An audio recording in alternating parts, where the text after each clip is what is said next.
rimwe na rimwe iyo ngeze mu maganya hari igihe nibuka umutima wanjye nkawubwira nti umutima wanjye komera kandi ugira imbaraga nyinshi cyane, reka gutinya, ntutinye ibiza byose bikubangamira cyangwa se bigutera impungenge, ibyago byose ntukabitinye kuko Uwiteka Imana aho yankuye niho habi kuruta aho turi uyu munsi wa none. Reka guhangayika.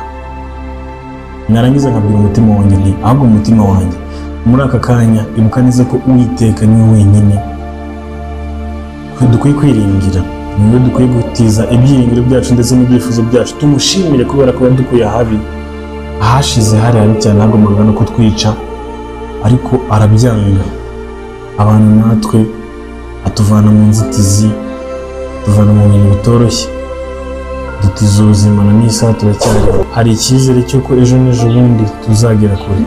Niyo mpamvu najya ncika intege, ahubwo umutima wanjye nakubwira ngo komeza kandi ukomere, ngeze kwiringira ko Uwiteka Imana n'ubundi aho yagukuye ari habi cyane, kandi na n'uyu munsi wa none akigutije imbaraga zo kuba ukiriho witwa wowe urimo.